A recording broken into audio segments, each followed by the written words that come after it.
Learn anything useful, sir? She says the drape was in the second position on Saturday afternoon. Stretched out straight?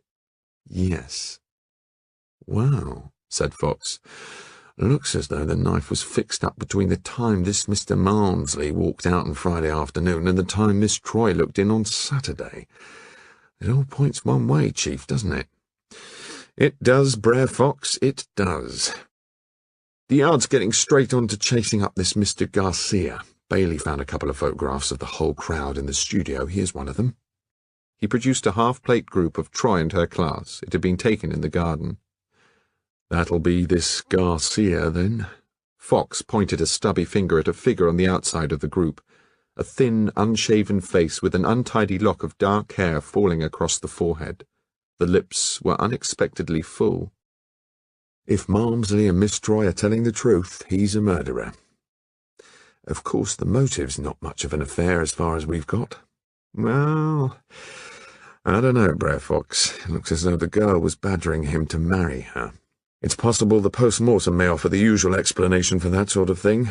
Well, on we go. We've got to get all these people's timetables from Friday noon till Sunday evening. What about Bailey? I'd better see him first, I suppose. Bailey came in with his usual air of mulish displeasure and reported that they had finished in the studio. They'd gone over everything for prints, had photographed the scratched windowsill, measured and photographed the car's prints and footprints in the lane, and taken casts of them. They had found the key of the studio hanging on a nail outside the door. It was smothered in prints. Under the pillow was an empty whiskey bottle. On the windowsill, one set of prints occurred many times, and seemed to be superimposed on most of the others. He had found traces of clay with these prints, and with those on the bottle. Those will be Garcia's, said Alleyn. He was the one who worked in the window. In the junk room, Bailey had found a mass of jars, brushes, bottles of turpentine and oil, costumes, lengths of material, a spear, an old cutlass, and several shallow dishes that smelt of nitric acid. There was also what Bailey described as a sort of mangle affair with a whale of a heavy chunk of metal and a couple of rollers. An etching press, said Alleyn. There's a couple of stains on the floor, continued Bailey. Looked like nitric acid stains, new. I can't find any nitric acid anywhere, though. Said Alleyn, and made a note of it. There's one other thing, said Bailey. He opened a bag he had brought in with him, and out of it he took a small box which he handed to Alleyn. Inside was a flattened, greenish-grey pellet. Clay, said Alleyn. Where was it? In the folds of that silk stuff that was rigid on the platform. I see, said Alleyn softly. Look here, Fox. They could both see quite clearly that the flattened surface of the pellet was delicately scrolled by minute holes and swirling lines. A nice print, said Fox. Well, said Alleyn, you've done rather well, Bailey. Anything more, sir? Yes, I'm afraid there is. I want you to find the deceased's room and go over it. Come and get me if anything starting crops up. Very good, Mr. Alleyn. Nitric acid, ruminated Fox when Bailey had gone. I think it's the acid they used for etching. Looks as if all we've got to do is to find Garcia, don't it, sir? It do, Fox, but don't let's be too sure of ourselves. Go and take a dip in the dining room and see what the fairies will send us in the way of a witness. Fox went off sedately and returned with Catty Bostock. She came in looking very foursquare and sensible. Her short and stocky person was clad in corduroy trousers, a red shirt and a brown jacket. Her straight black hair hung round her ears in a Cromwellian cut, with a determined bang across her wide forehead. Alleyn pushed forward a chair. I'm sorry to bother you again, Miss Bostock. We've a good deal of tidying up to do, as you may imagine. First of all, is nitric acid used in the studio for anything? Etching, said Catty. Why? Well, we've found stains in the junk room that looked like it. Where's it kept? In a bottle on the top shelf. It's marked with a red cross. We couldn't find it. It was filled up on Friday, put on the top shelf. Must be there. I see. Right. Now, I just want to check everybody's movements from lunchtime on Friday. In your case, it will be a simple matter. I believe you spent most of your time in London with Miss Troy. He opened his notebook and put it on the arm of his chair. "Yes," he said. "I see you both went to your club, changed and dined with Sir Arthur and Lady Jane's at Batton Square. From there you went to the private view at the Phoenix Group show and supped at the Hungaria, that right?" "Quite correct." "What time did you get back from the Hungaria?" "I left for the Janeses at about 12:30. They drove me to the club. Troy stayed on with John Belasca and was swept out with the dust whenever they closed." "You met again at breakfast?" "Yes. We separated during the morning and met again at the show. I lunched with some people I ran into there. Then Troy and I met at the club and came home. She lunched with John Belasca." "How did you spend the afternoon?" "Dishing up bills for the palette. I was in here." "Did you at any time go to the studio?" "No." "Was Miss Troy with you on Saturday afternoon?" "She spent time turning out that desk over there and burning old papers. Then she tidied her sketching kit. We dined out with some people at Botticott, the Howarths. Got home about 11. "Thank you. Sunday?" "I was at my article for the palette all day. Troy painted in the morning and came in here in the afternoon. The others were all back for dinner." "Did you hear the model say anything about her own movements during the weekend?" "No, don't think so." "You engaged her for this term. How did you get hold of her?" "Through Graham Barnes. He gave me her address." "Have you got it?" "Oh, Lord, somewhere in Battersea, I think. Got it written down somewhere. I'll try and find it for you." "Now, about this business with the model and your picture, the trapeze artist subject, I mean." Again that dull crimson stained the broad face. She was playing up, and I ticked her off. I scraped the head down 4 times, and now the canvas is unworkable. The tooth has gone completely. She deliberately baited me, said Catty. "But why?" "Why? Because I expected to get some return for the excessive wages Troy was giving her." "What was she paid?" £4 a week and her keep. She spun Troy some tale about doctor's bills, and Troy, as usual, believed the sad story and stumped up. She's anybody's mark for sponging. She's got 2 deadheads here now." "Really? Which 2? "Garcia, of course, and this Australian wild man, Hatchett." "She's hopeless," said Catty with an air of exasperated affection. "Would you call this a good photograph of Mr. Garcia?" asked Alleyn suddenly. He held out the group. Catty took it and glowered at it. "Yes, very like him," she said. "That thing was taken last year during the summer classes." "He was here as Miss Troy's guest then, I suppose?" "Oh, Lord, yes. Garcia never pays for anything. He's got no sort of decency where money's concerned. No conscience at all." "No aesthetic conscience?" "No, his work's the only thing he is honest about, and he's passionately sincere there. If Sonia interfered with his work and put him off his stride, he'd get rid of her that way. She may have refused to give him any more money." "Did she give him money?" "I think so. Ormoyan says she was keeping him last year." "You think the model was really attached to him?" "I don't know," Catty said. "I've got an idea that she'd switched over to Basil Pilgrim. Have you finished with me, Mr. Alleyn?" "Yes, I think I have. We shall have a statement in longhand for you to look at and sign, if you will, later on. Will you show Miss Bostock out, please, Fox?" "Thank you, I know my way about this house," said Catty with a prickly laugh. She stumped off to the door. Fox closed it gently behind her. "Rather a tricky sort of lady, that," he said. There was a rap on the door, and one of the local men looked in. "Excuse me, sir, but there's a gentleman out here says he wants to see you very particular. Said you'd be very glad indeed to see him, sir. He never gave a name." "I rather fancy, Fox," said Alleyn, "that an old and persistent friend of ours has got in first on the news." "Unerring as ever, Mr. Alleyn," said a voice from the hall, and Nigel Bathgate walked into the room. "Where the devil did you spring from?" asked Alleyn. Nigel advanced with a shameless grin. "Where did I come from, Specky dear? The blue sky opened, and I am here. Hello, Fox." "Good evening, Mr. Bathgate," said Fox. "I suppose you've talked to my mamma on the telephone," said Alleyn as they shook hands. "Yes, Lady Alleyn rang me up to say you'd been sooled onto the trail before your time. She thought the odds were you'd forget to let us know you couldn't come and stay with us." "So you instantly motored 20 miles in not much more than as many minutes in order to tell me how sorry you were?" "That's it," said Nigel cheerfully. "Angela sends her fondest love. She'd have come too, only she's not feeling quite up to long drives just now." He sat down in one of the largest chairs. "Don't let me interrupt. You can give me the story later on. I've got enough to go on with from the local cop. I'll ring up the office presently and give them the headlines. Your mother, divine woman that she is, has asked me to stay." "I've a damned good mind to have you chucked out." Don't do that. I'll take everything down in shorthand and nobody will see me if I turn the chair round. All right. It's quite irregular, but you occasionally have your uses. Go into the corner there. Nigel hurried into a shadowy corner, turned a high armchair with its back to the room, and dived into it. I am invisible, he said, and I shall overhear their conference. The bard. I'll deal with you later, said Alleyn grimly. Tell them to send another of these people along, Fox. When Fox had gone, Nigel said hoarsely, Angela's started a baby. So I gathered, and so no doubt Fox also gathered. I'm so thrilled I could yell it in the teeth of the whole police force. Alleyn smiled to himself. We want you to be a godfather. Will you, Alleyn? I should be charmed. Now shut up. Fox came in with Fleur-de-Lis. She wore a dull red dress covered in a hand-painted design. It was, he realized, deliberately unfashionable and very deliberately interesting. Her face, if left to itself, would have been round and eager, but the austerities of the Slade school had superimposed upon it a careful expression of detachment.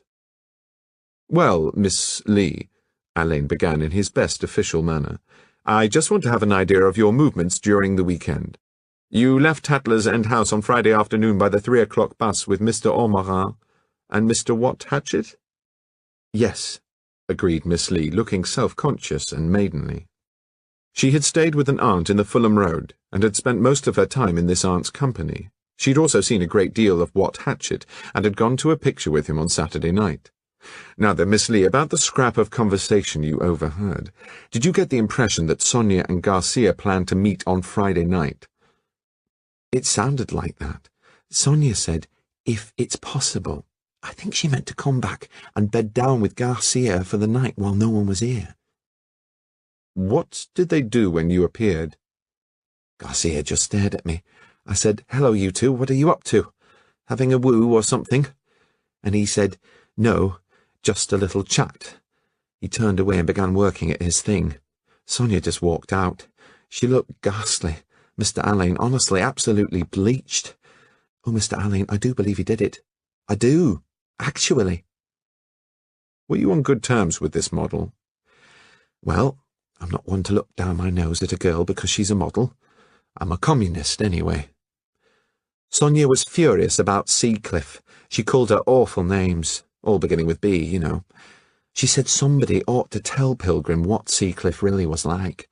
But I don't believe it was true about Pilgrim. I don't think he was ever attracted to Sonia. I think she just made it up. Made what up, Miss Lee? Did she suggest there had been anything like a romance between herself and Mr. Pilgrim? Well, she said, it was only once, ages ago, after a party. She said she could tell Seacliff a thing or two about him, and if he didn't look out, she would. I see. You returned in the bus yesterday evening with the model, didn't you? Did you notice anything out of the way about her? No. She was doing a bit of a woo with Ormerin. Of course, she wasn't very well. I'm sure that's why she did that terrible thing to Troy's portrait of Seacliff. She was ill. Only she asked me not to say anything about it because she said it didn't do a model any good for her to get a reputation for not being able to stand up to the work. I wouldn't have known except that I found her one morning looking absolutely green, and I asked her if anything was the matter. She said the pose made her feel sick. It was the twist that did it, she said. She was honestly sick, and she felt sort of giddy. Alleyn looked at Miss Lee's rather pretty, rather commonplace face and realized that her sophistication was more synthetic than even he had supposed. Well, Miss Lee, I think that's all we need to worry about for the moment. When you go back to the dining room, will you ask Mr. Hatchett to come and see me? Yes, I will. She got up and gazed at Alleyn. He saw a sort of corpse-eyed expression come into her face. Oh, Mr. Alleyn, she said. Isn't it all awful? Quite frightful, responded Alleyn cheerfully. Good evening, Miss Lee. She walked away with an air of bereavement and shut the door softly behind her. Oi, said Nigel from the armchair. I'm moving over to the fire till the next one comes along. It's cold in this corner. All right. Fox, who had remained silently at the writing desk throughout the interview with Miss Lee, joined Alleyn and Nigel at the fire. Of course the girl was going to have a child, said Nigel complacently. Doesn't follow as the night the day, murmured Alleyn. She may have been liverish or run down. Nevertheless, it's odd that the little thought never entered Miss Lee's head. You go back to your corner, Bathgate. Here's Mr. Wat Hatchett. Wat Hatchett came in with his hands thrust into his trouser pockets. He was short, with the general appearance of a bad man in a South American movie. His hair resembled a patent leather cap. His skin was swarthy. He walked with a sort of hard-boiled slouch. "Want me, Inspector?" he inquired. "Sit down, Mr. Hatchett," said Alleyn. "I shan't keep you long. I'm sure you realize the importance of the information we have from you as regards the drape. You will therefore not think it extraordinary if I ask you to repeat the gist of this information." Hatchett went over the whole story again. He remembered now that it was 2:30 by the hall clock when he went down to the studio on Friday afternoon and noticed the drape lying crumpled on the throne. "And yesterday evening it was stretched out tight." Alleyn asked Hatchett to account for his own movements during the weekend and gleaned enough material to enable him to verify the youth's account of himself. "To return to Garcia," he said at last, "I want you to tell me if you ever heard Garcia say anything about this warehouse he intends to use as a studio in London." "I never had much to do with that bloke. If you talk to him half the time, he never seems to listen. He did let out that it belonged to a bloke that's gone abroad somewhere. I heard him tell the girl Sonia that much." "I see. Since you joined Miss Troy's classes, have you become especially friendly with any one of the other students?" "Well, little girl Lee's all right. She treats you as if you were human." "What about the men?" "Malmsley's nothing but a big sissy. French bloke doesn't seem to know he's born, and Garcia's queer." "What about Mr. Pilgrim?" "Oh, he's all right. Him and me's cobbers." "Was he on good terms with the model?" "Oh, I don't know anything about that," he muttered. "I've got nothing in for Pilgrim. I've got no call to talk to Dix about my cobbers." "You prefer to surround them with a dubious atmosphere of uncertainty and leave us to draw our own conclusions?" "By cripey!" cried Hatchett. "It's nothing at all. It's only that the girl Sonia was going to have a kid and Pilgrim's the father." In the silence that followed, Fox was heard to cough discreetly. "How do you know this, Mr. Hatchett?" asked Alleyn. "Seen it in writing. It's like this. Me and Basil Pilgrim's got the same kind of paint smock, see? I hung mine up with the others in the junk room last Tuesday. On Wednesday morning I put it on. I felt a bit of paper in one of my pockets. It was a note scrawled on the back of a bill. It said, as near as I remember, 'Congrats on the engagement, but what if I tell her she's going to have a stepchild? I'll be in the studio tonight at 10. Advise you to come.' It was signed S." "What did you do with it?" "Oh, I didn't feel so good about reading it. I went into the junk room and shoved the blooming paper into his pocket. That evening I could see he was feeling pretty crook himself. I guessed he read it." "I see. Look, Mr. Alleyn, you won't—" "I won't clap the handcuffs on Mr. Pilgrim just yet. Now off you go. Good day, Mr. Alleyn." Hatchett walked to the door and then swung round. "Thanks a lot," he said. "Ta-ta for now." The door banged and he was gone. Alleyn leant back in his chair. "What do you make of this business of the note, Fox?" "Hard to say," said Fox. "Looks like the beginnings of blackmail." "Very like. Very like. From all accounts, it wouldn't be surprising if we found Garcia had set her onto it, would it now? Speculative but attractive." "And then murdered her when he collared the money," said Nigel. "You're a fanciful fellow, Bathgate," said Alleyn mildly. "Well, isn't it possible?" "Quite possible on what we've got." "Shall I get Mr. Pilgrim, sir?" "I think so, Fox. We'll see if he conforms to the Garcia theme or not." Fox returned with Basil Pilgrim. He was tan, with a small head, square shoulders, and a narrow waist. His face was rather fine drawn. Alleyn began at once to establish his movements after he drove away with Valmy Seacliff from Tatler's End House on Friday afternoon. Pilgrim said that they motored to some friends of Valmy Seacliff's who lived at Boxover, 12 miles away. They dined with these friends, a Captain and Mrs. Pascoe, spent the evening playing bridge, and stayed the night there. The next day they motored to Ankerton Manor, the Oxfordshire seat of Lord Pilgrim, where Basil introduced his fiancée to his father. They spent Saturday night at Ankerton and returned to Tatler's End House on Sunday afternoon. "At what time did you break up your bridge party on Friday night?" asked Alleyn. Fairly early, I think, sir. About 11ish. Valmy had got a snort of a headache and could hardly see the cards. I gave her some aspirin. She took 3 tablets and turned in. Did the aspirin do the job? Oh, rather. She said she slept like the dead. Right. Now, about this unfortunate girl. Can you let any light in on the subject? Fred, I can't. It's a damn bad show. I feel rotten about it. Had you any personal reason for feeling rotten about it? Had Sonia Gluck a closer link with you than with the rest of the class?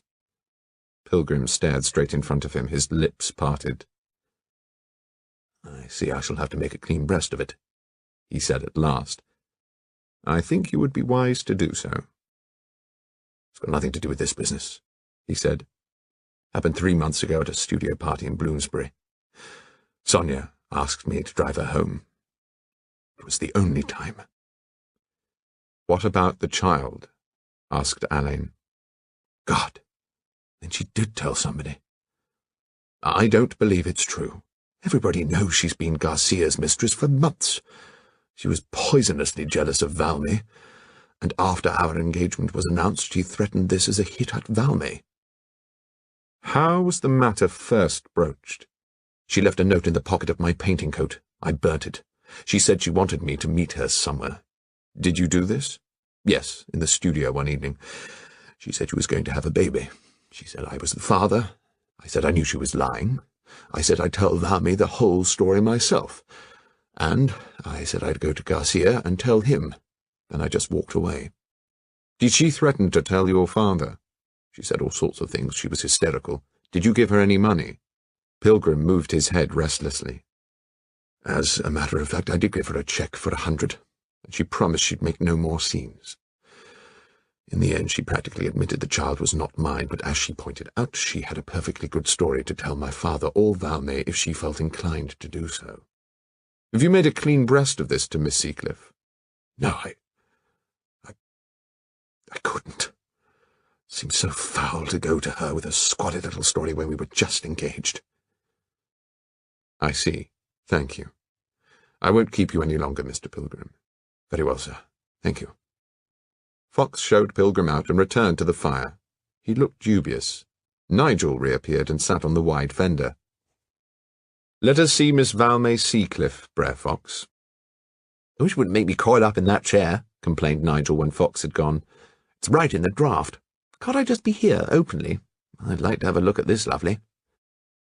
Very well, I suppose you'll do no harm. The concealment was your own suggestion, if you remember. You may sit at the desk and make an attempt to look like the yard. The door was thrown open, and in came Valmy Seacliff, followed by Fox. She was dressed in a silk-trousered garment. Her hair was swept off her forehead into a knot on the nape of her neck. Moving her hips voluptuously, she walked rather like a mannequin. When she reached the chair Alleyn had pushed forward, she turned, paused, and then sank into it with the glorious certainty of a well-trained showgirl. Well, Mr. Alleyn. Miss Seacliff? My chief concern at the moment is to get a clear account of everybody's movements during the weekend. Mr. Pilgrim has told us of your motor trip with him to Boxover. How did you spend the evening? We played bridge for a bit. I had a frightful headache and went to bed early. I felt quite sick with it. That was bad luck. The Pascoes had champagne at dinner to celebrate my engagement, and there was brandy afterwards. I loathe brandy. So Basil made me have a glass of port. I told him it would upset me, but he went on and on. The coffee was filthy too, bitter and beastly. When did you give up the bridge? I've no idea, I'm afraid. I simply couldn't go on. Basil got me 3 aspirins, and I went to bed. Did you sleep? Like the dead. I didn't wake till they brought me my tea at 9 o'clock. And on Saturday you went on to Ankerton Manor. When did you start? We had a glass of sherry at about 10, then pushed off. Basil was in a great state lest we should be late for lunch. The poor lamb wanted me to make a good impression on his extraordinary old father. I told him he needn't worry. Old men always go quite crazy about me. You left Ankerton yesterday after luncheon, I suppose? Yes. Basil was rather keen to stay on till Monday, but I'd had enough. The old person made me hack round the ancestral acres. on a beastly little animal that nearly pulled my arms out. I saw you looking at my hand." With a slow and beautiful movement she extended her left arm, opened her hand, and held it close to Alleyn's face. At the base of the little finger were 2 or 3 scarlet marks. "My hands are terribly soft, of course," said Miss Seacliff. "Yes," said Alleyn. "You are evidently not an experienced horsewoman." "What makes you say that?" "Well, these marks have not been made by a rein. I should say, Miss Seacliff, that your pony's mane had been called into service." She pulled her hand away and turned rather pink. "I don't pretend to be a horsey woman, thank God. I simply loathe the brutes. I must say I got very bored with the old person, and besides, I didn't want to miss the pose this morning. I'd got a good deal to do to my thing of Sonia. I suppose I'll never get it done now." Fox coughed, and Nigel glanced up at Valmay Seacliff in astonishment. "I suppose not," agreed Alleyn. "Now, Miss Seacliff, we come to this morning's tragedy. Will you describe to us exactly what happened, please?" "You mean when Sonia was killed? It was rather ghastly. I felt wretched after it was all over. Ill. I do think it was rather cruel that I should be the one to do it, to set the pose. They all knew I always pushed her shoulders down. Well, we all put up our easels and set our pallets, and so on. Sonia went to the junk room and undressed. She came out in her white kimono and hung about trying to get the men to talk to her. Catty told her to go on to the throne. She got down to the chalk mark. She grumbled, as usual, about the pose, and then she lay down on her side. When we set the pose, it was always left to me to push her down into the right position. She could have done it all herself, but she always made such a scene. I'd got into the way of taking her shoulders and pressing them over. She wouldn't do it otherwise." Valmay Seacliff raised her hands and pressed them against her face. "She didn't struggle, but I felt her body leap under my hands and then shudder. She opened her eyes very wide and wrinkled her forehead as if she was astonished. I thought how silly she looked. I think I said, 'Sonia's ill.' Then the others came up. Catty put her arms behind Sonia to raise her. She said, 'I can't move her. She seems stuck.' Then she pulled." Her voice died away. Her hands were trembling. "I didn't know I was so upset," she said. "A doctor once told me my nerves were as sensitive as the strings of a violin." "It was a horrible experience for all of you," said Alleyn. "Tell me, Miss Seacliff, were you worrying about your actual hand in the business?" "What do you mean?" "I mean," Alleyn's voice was grave, "the circumstance of it being your hands, Miss Seacliff, that thrust her down upon the knife. Tell me, please, did you notice any resistance at first? I should have thought that there might even have been a slight sound as the point entered." "I don't think—" "We are considering the actual death throes of a murdered individual," said Alleyn mildly. "I should like a clear picture." A look of extreme horror came into her face. She looked wildly round the room, darted a furious glance at Alleyn, and said in a strangled voice, "Let me out! I've got to go out!" Fox rose in consternation, but she pushed him away and ran blindly to the door. "Never mind, Fox," said Alleyn. The door banged. "She's bolted," exclaimed Nigel. "Only as far as the cloakroom," said Alleyn. "The fatal woman is going to be very sick." "Well, really, Alleyn," said Nigel, "I consider you were hard on that girl." "I was sick of that nonsense, she and her catgut nerves. She's as hard as nails. She's not in the least sorry for that unfortunate little animal who died under her hands. Fox, did you get anything at all from the maids about Friday night?" "Not a great deal, sir, and that's a fact. There's 3 servants living in the house, a Mr. and Mrs. Hipkin, who do butler and cook, and a young girl called Sadie Welsh, who's housemaid. They all went to a cinema in Baxtonbridge on Friday night. There's another girl, Ethel Jones, who comes in as a daily from Bossicott. She leaves at 5 o'clock in the afternoon. I'll get to her tomorrow, but it doesn't look promising. The Hipkins seem a very decent couple, devoted to Miss Troy. They've not got much to say in favour of this crowd. Hipkins said he always thought Garcia bats in the belfry, and Sadie said he once tried to assault her and she gave him a smack on the chops. She's rather a lively girl, Sadie is. What about Garcia's evening meal on Friday? Well, Sadie took it on a tray to the studio at 7:30. She tapped on the outside of the door and Mr. Garcia called out to her to leave the tray there. When she came to the studio on Saturday morning, the tray was still there untouched. She looked into the studio, but didn't do anything in the way of housework. She's not allowed to touch anything on the throne, and didn't notice the drape. Garcia wasn't there on Saturday morning. No. Sadie said he'd gone and all his stuff as far as she could make out. She said the room smelt funny, so she opened the window. She noticed a queer smell there on Friday night, too. I wonder if it was the acid Bailey found the marks of, but she said no, she smelt the acid before, and it wasn't the same. Look here, Fox. I think I'd like a word with your Sadie. Be a good fellow and see if she's still up. Fox went off and was away some minutes. He came in shepherding an extraordinary little apparition in curling pins and red flannel.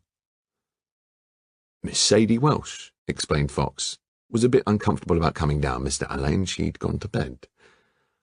I'm sorry to bring you out, said Alleyn pleasantly. We shan't keep you here very long. Come over to the fire, won't you? He threw a couple of logs on the fire and persuaded Miss Welsh to perch on a chair.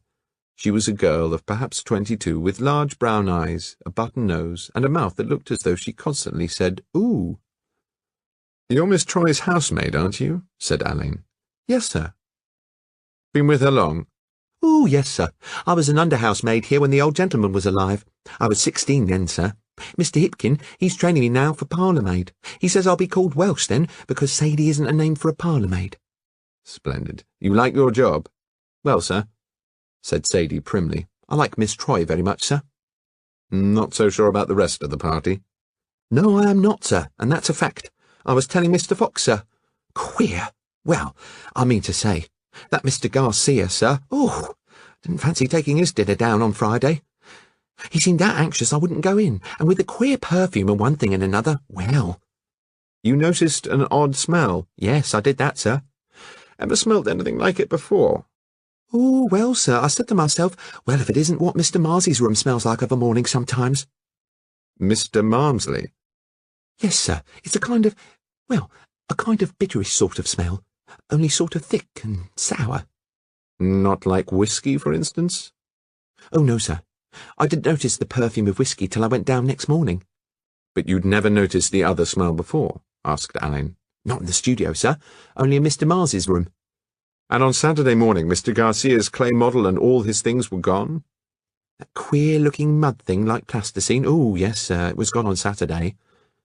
"Right, I think that's all." "May I go, sir?" "Yes, off you go. Good night, Welsh," said Alleyn, smiling. "Thank you." "Good night, sir." Fox, with a fatherly smile, shepherded Sadie to the door. "Well, Fox," said Alleyn, "we'd better get on with it. Let's have Mr. Francis Ormerin, and you'd better inquire after that Seacliff." Fox went out. "This case seems to be strewn with upheavals," said Alleyn. "Garcia was sick when he saw the defaced portrait. Sonia was sick in the mornings, and Miss Seacliff is heaving away merrily at this very moment, or I'm much mistaken." Fox returned with Francis Ormerin, and once again they got down to routine. Ormerin had attended the private view of the Phoenix Group show on Friday night, and had spent the weekend with a French family at Hampstead. They had sat up until about 2 o'clock on both nights, and had been together during the day. "I understand that during the bus drive back from London yesterday the model sat beside you. Did she say anything about her movements in London?" "She told me that she stayed with another girl who is in the chorus of a vaudeville show at the Chelsea Theatre. It is called Snappy. Bobby is the name of the friend. Bobby O'Donnell." "Did she say anything at all that could be of any help to us?" "I don't think so. Except one thing, perhaps. She said that I must not be surprised if I learn soon of another engagement." "What engagement was that?" "She would not tell me. I received the impression, however, that it would be to Garcia." "I see. She did not talk about Garcia's movements on Friday?" "But I think she did," exclaimed Ormerin. She said Garcia would start for his promenade through this county on Saturday morning and return to work in London in a week's time. Did she say where his workroom was in London? On the contrary, she asked me if I could tell her this. She said I do not know what his idea is to make such a mystery of it. She spoke with the air of a woman who has certain rights over a man. It may, of course, have been an assumption, but always she was looking at Garcia. Monsieur Alleyn, I have seen him return her look, and there was that in his eyes that made one shudder. It was not at all pretty to see him watching her. She was on rather uncertain terms with most of you, it appears. Yes, but one does not perform murders through exasperation. Even Malmsey. Ormerin hesitated, grimaced, wagged his head sideways and was silent.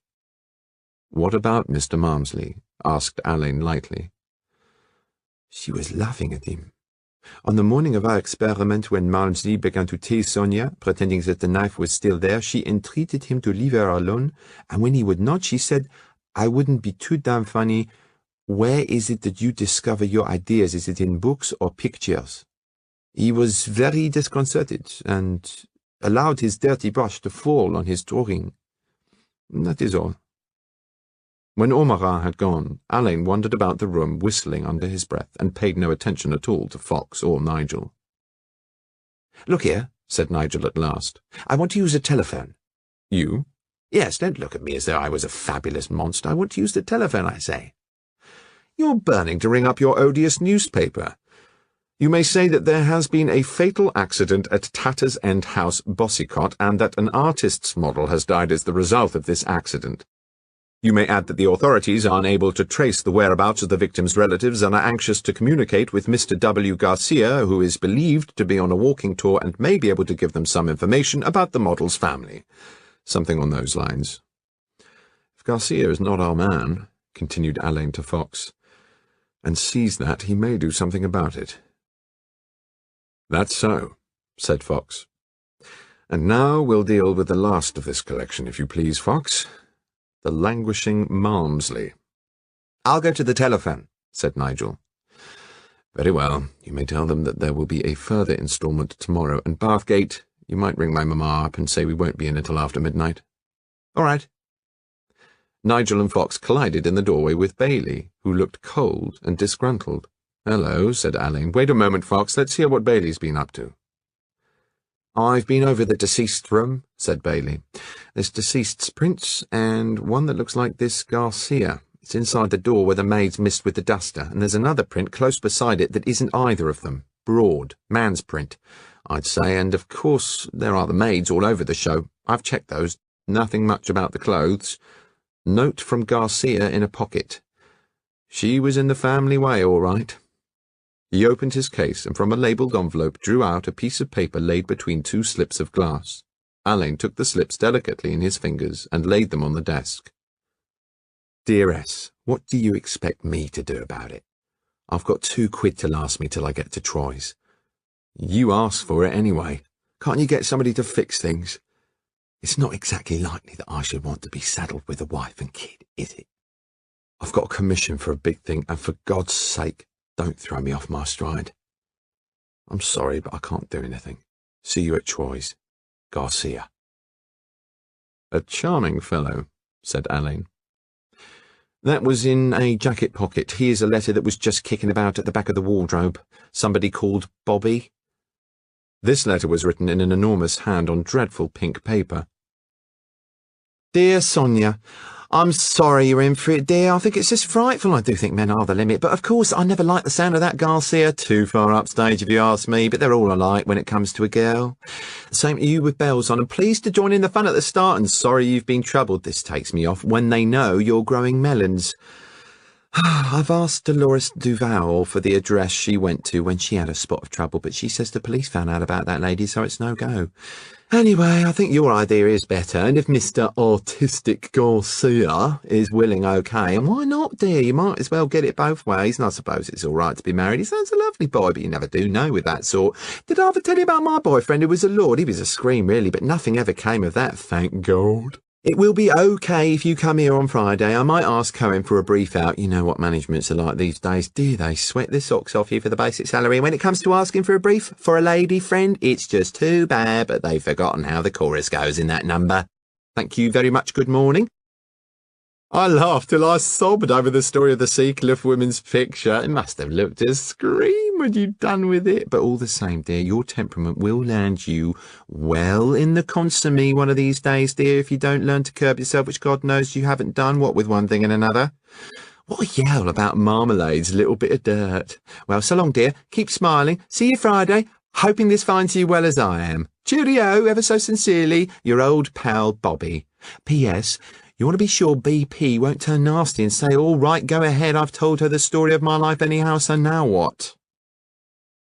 Nigel returned while Alleyn was still chuckling over Miss O'Dorn's letter. What's up? Asked Nigel. Bailey has discovered a rich plum. I fancy it's the sort of thing your paper calls a human document. A gem in its own way. Nigel read over Fox's shoulder.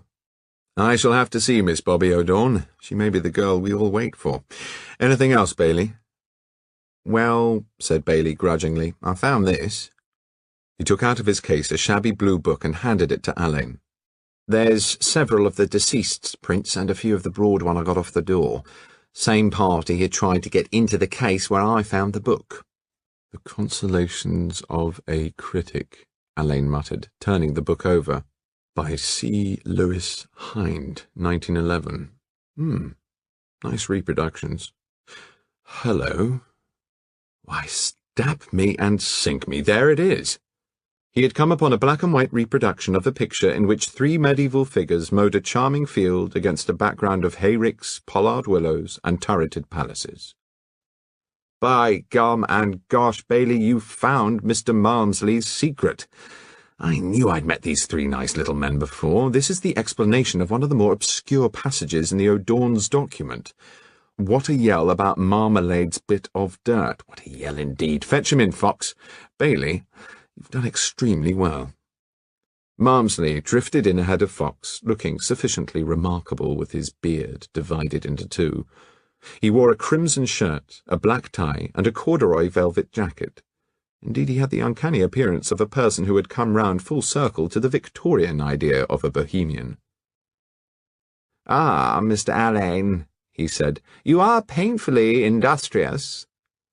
Alleyn smiled vaguely and invited Malmsley to sit down.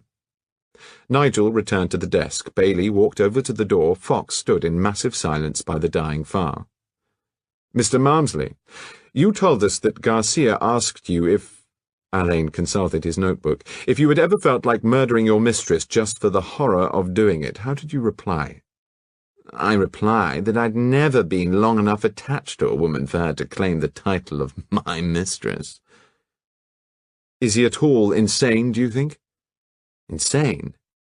My dear Inspector, who can define the borders of abnormality?" "That is quite true," said Alleyn patiently.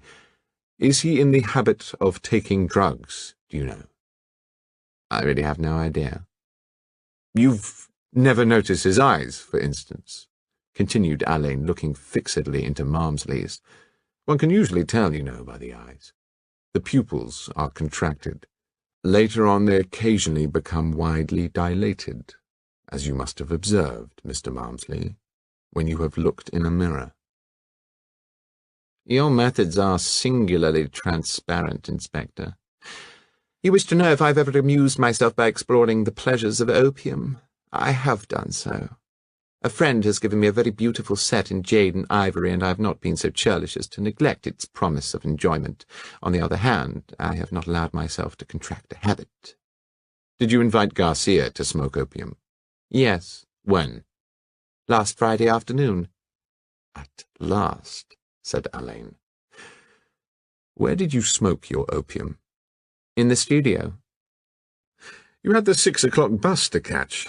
Surely you felt disinclined to make the trip up to London." Malmsley moved restlessly. "As a matter of fact," he said, "I did not smoke a full pipe. I merely started one and gave it to Garcia." "How many pipes did you give him?" "Only one." "Very well. When you finally left the studio, said Alleyn, what was Mr. Garcia's condition? He was very tranquil. He said that there was a way out of all one's difficulties if one only had the courage to take it.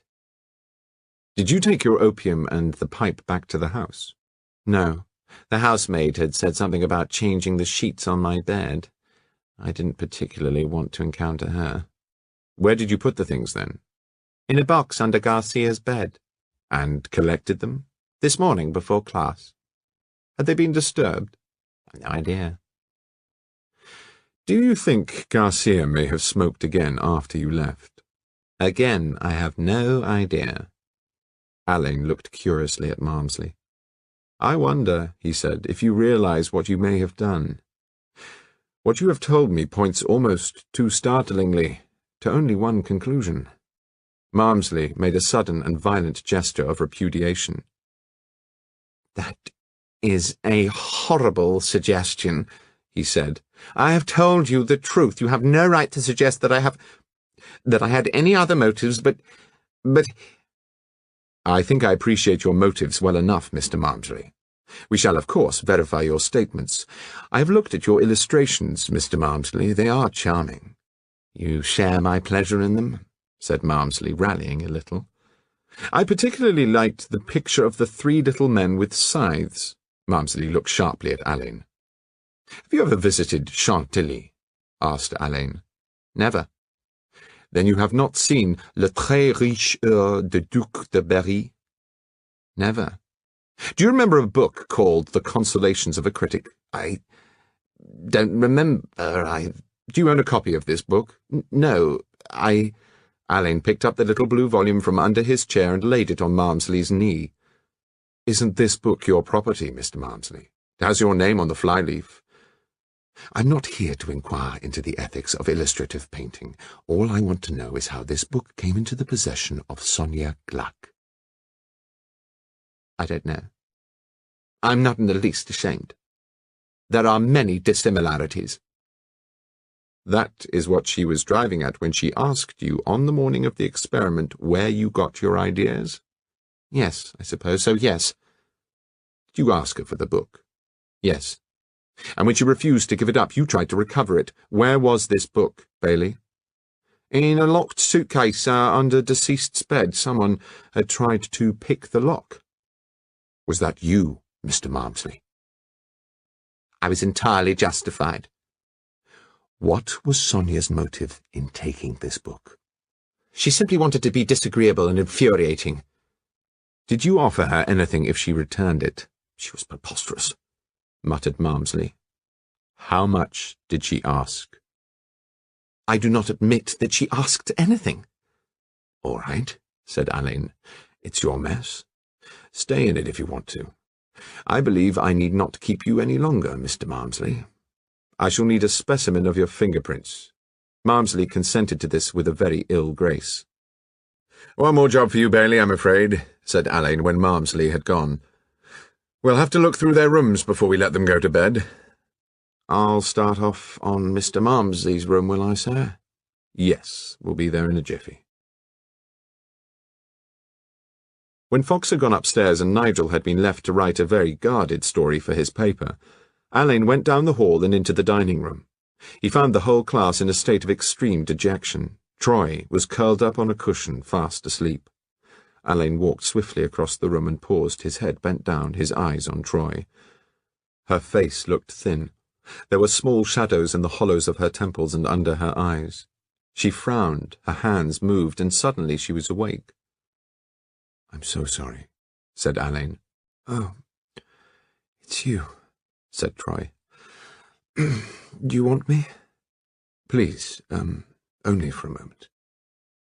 Troy sat up. She rose, but lost her balance. Alleyn put his arm out quickly. For a moment he supported her. "My legs have gone to sleep. Damn!" Her hand was on his shoulder. He held her firmly by the arms and wondered if it was Troy or he who trembled. "I'm all right now," she said after an hour, or a second. "Thank you." He let her go and spoke to the others. I'm very sorry to keep you all up for so long. We have had a good deal to do. Before you go to your rooms, we should like to have a glance at them. I hope nobody objects to this." "Anything, if we can only go to bed," said Catty. "Very well, then. If you—" He turned to Troy. "Wouldn't mind coming with me?" "Yes, of course." When they were in the hall, he stopped short. "I detest my job," he said.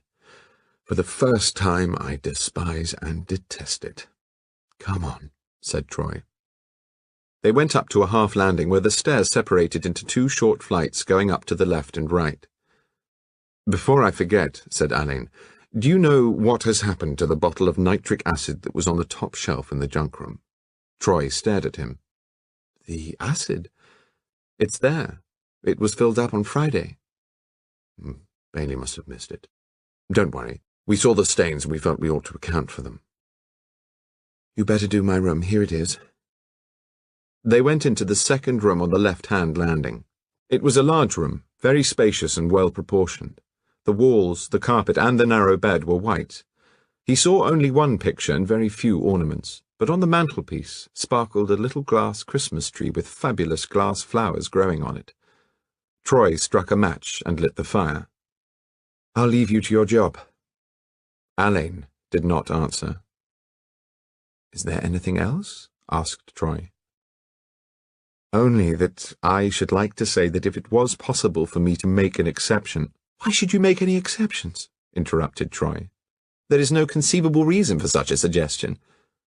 "If you will simply think of me as a ship's steward or some other sexless official—" "How else should I think of you, Mr. Alleyn? I can assure you there is no need for these scruples, if they are scruples."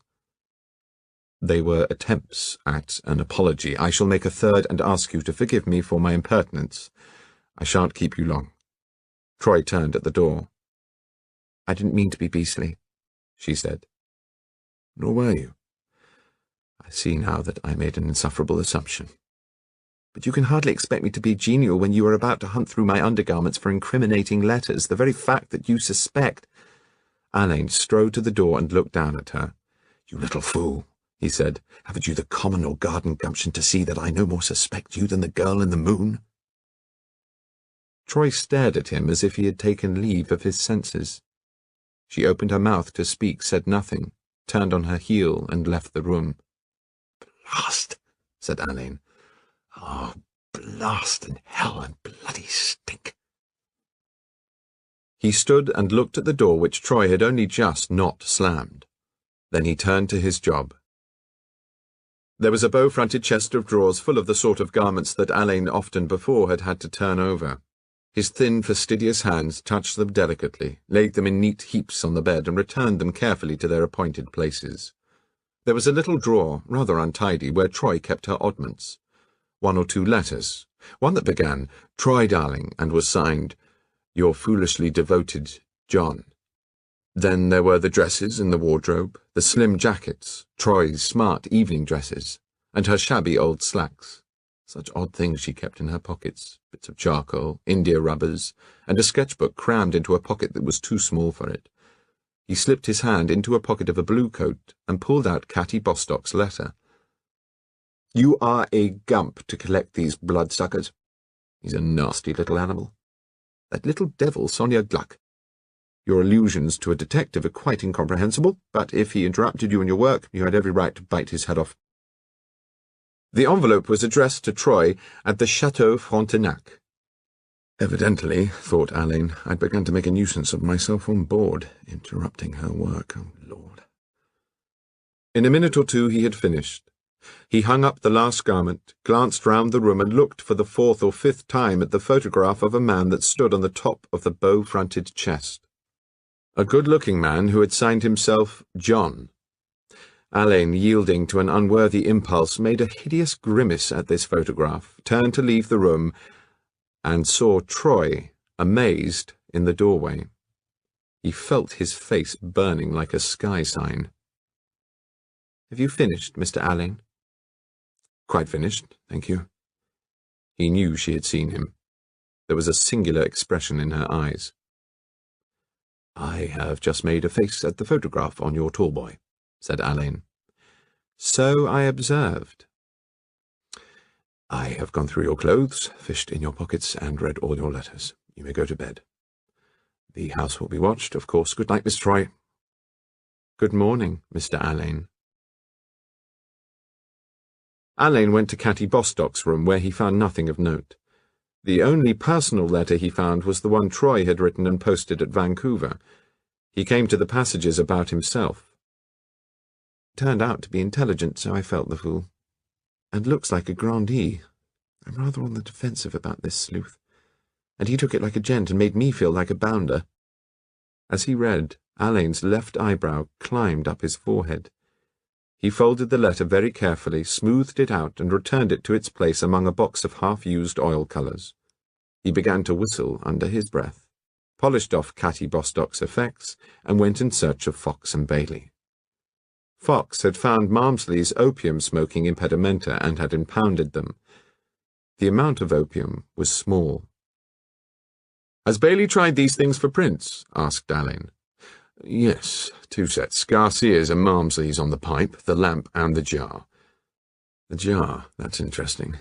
Well, let's get on with it."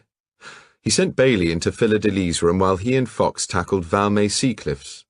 Miss Seacliff's evening bag containing, among other things, a half-full bottle of aspirin. "Maybe pilgrims," said Alleyn, and put them in his case. "Now, for the correspondence." They found more than enough of that. 2 of her dressing-table drawers were filled with neatly tied-up packets of letters. "Help," said Alleyn. "Here, you take this lot. Very special. Red ribbon. Must be pilgrims, I imagine. Yes, they are." Fox put on his spectacles and began impassively to read Basil Pilgrim's love letters. For some time there was no sound but the faint crackle of notepaper. Bailey came in, and Alleyn threw a bundle of letters at him. "There's something here you might like to see," said Fox. "The last one from the Honourable Mr. Pilgrim. Men like Garcia have no right to be in the same room as yourself, my lovely, terrifyingly remote Valmay. I know people scream with mirth at the sound of the word pure. It's gone all déclassé, like genteel, but there is a strange sort of purity about you, Valmay, truly. If I've understood you, you've seen something of, God, this sounds frightful, something of the same sort of quality in me." "Yes, I see. Any letters in Pilgrim's room?" "None. He may have taken them to Angerton Manor, Chief." "So he may. Any aspirin?" "No. I fancy I found his bottle in one of Miss Seacliff's pockets. Come on, let's get on with it." Presently Bailey said, "Here's one from Garcia." Like the note to Sonia, this was written in pencil on an odd scrap of paper. It was not dated or addressed, and the envelope was missing. "Dear Valmay, I hear you're going to Troy's this term. So am I. I'm broke. I haven't got the price of the fare down, and I want 1 or 2 things. Paints, mostly. I've got to paint for a bit. I took the liberty of going into Gibson's and getting a few things on your account. I told old Gibson it would be all right, and he'd see me in the shop with you, so it was. Do you think Basil Pilgrim would lend me a £5, or would you? I'll be okay when Troy gets back, and I've got a good commission, so the money's all right. If I don't hear from you, I'll ask Pilgrim. Can't think of anyone else. Is it true you're going to hitch up with Pilgrim? Much better try a spot of free love with me. Gee." "All right, then, we'll pack up," said Alleyn. "Fox, you might tell them all they may turn in now. My compliments and so on. Come on, Bathgate." A few minutes later they all met in the hall. Alleyn had a last look round and spoke to the local man who was to remain on duty in the hall. "By the way, where's the garage?" "Round the house to the right, sir." "Thank you. Good night." It was a still, cold night with no moon. The gravel crunched loudly under their feet. "I've just got to have a look at the garage," said Alleyn. "I've got the key from a nail in the lobby. I won't be long. Give me my case, Bailey. Bathgate, you drive on." He switched on his torch and followed the drive round the house to an old stables yard. The 4 loose boxes had been converted into garages, and his key fitted all of them. He found an Austin and a smart supercharged sports car. Pilgrims, thought Alleyn. And in the last garage, a small motor caravan. Alleyn muttered when he saw this. He examined the tire treads, measured the distance between the wheels, and took the height from the ground to the rear doorstep.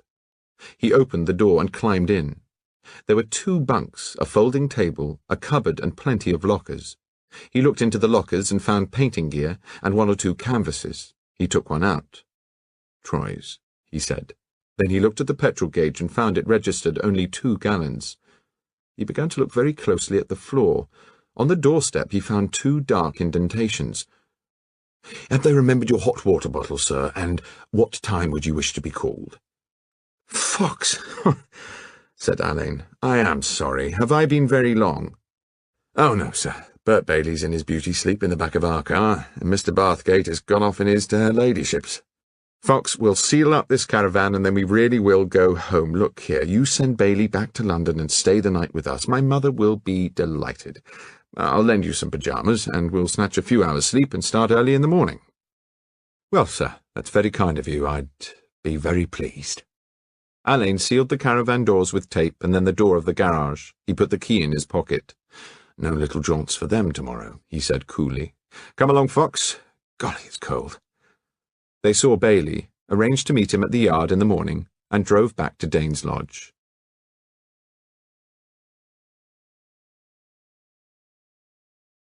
Alleyn and Fox were back at Tatler's End House at 7 o'clock in the thin, chilly light of dawn. The 2 men went straight to the studio, where they found a local constable wrapped in his overcoat. "How long have you been here?" asked Alleyn. Since 10 o'clock last night, sir. I'll be relieved fairly soon. 8 o'clock with any luck. Sir, if you're going to work here, I'd like to look on. If it's not a liberty, sir." "By all means. What's your name?" "Sligo, sir." "Right. Come along." Alleyn led them to the studio window. "Last night," said Alleyn, "we noticed certain marks on this windowsill and at the top of the stool here." He produced a thin steel tape and measured the distance between the indentations. "Lock this place up and come along outside," he said to the constable. In the lane, Alleyn showed them the traces left by the wheels. "Observe the tread, Sligo. There, you see, is the clear impression of a patch. I'll measure the distance between the wheels and the width of the tyres. There a little oil has dripped on the road. The van, or whatever it is, has been recently greased. Now, come along to the garage." Alleyn unlocked the garage doors and broke the police tape. It had begun to rain. "I took some measurements here last night, but it would be as well to verify them. Suppose you have a stab at it, Sligo." Sligo, intensely gratified, measured the width of the tyres and the wheelbase. "The tyres are the same, sir." "Good," said Alleyn. "Now take a look at the doorstep." "There they are, sir. There they are. Same marks on the top step." "I think so. Check them to make sure." Out came Sligo's tape again. "It's them for sure," he said. "How far is it from here to London?" 20 miles exactly, sir, to the end of the drive from Shepherd's Bush," answered Sligo promptly. "Right. Seal the garage up again, will you, Fox? Blast this weather. We'd better have a look at Pilgrim's car." Basil Pilgrim's car was a very smart, supercharged 2-seater. The upholstery smelt definitely of Valmay Seacliff, and one of the side pockets contained an elaborate set of cosmetics. They opened the dicky and found a man's rather shabby raincoat. Alleyn examined it carefully and sniffed at it. Very powerful scent that young woman uses. Now then, Sligo, you have a look at this. How about giving me a running commentary on an old raincoat?" Sligo, breathing noisily, took the coat in his enormous hands. "It's a man's mackintosh," he began. "Made by Burberry, marked B. Pilgrim, inside collar. It's mucked up like and stained. Inside a collar, bit greasy, and it's got white marks too on it. Grease on one sleeve. Pockets, right hand. A pair of old gloves used likely for changing tyres. There's other marks too. Reckon he's done something to battery sometime." "Well done," said Alleyn. "Go on." Sligo turned the gloves inside out. Left hand inside got small dark stain on edge of palm under base of little finger. Left hand pocket. Piece of greasy rag. Box of matches. Sligo turned the coat over and over. "I can't see anything more, sir, except a bit of a hole in right-hand cuff. Burnt by cigarette, likely. That's all, sir." Alleyn shut his notebook. "That's the method," he said. "But," he glanced at his watch, "good Lord, it's 8 o'clock. You better cut back to the studio, or your relief will be giving you a bad mark." "Thank you very much, sir. Much obliged, sir. It's been a fair treat. That's all right. Where you go?" Sligo pounded off. Leaving Fox at the garage, Alleyn walked round the house and rang the front doorbell. It was answered by a constable. "Good morning. Do you know if Miss Troy is down yet?" "She's in the library, sir."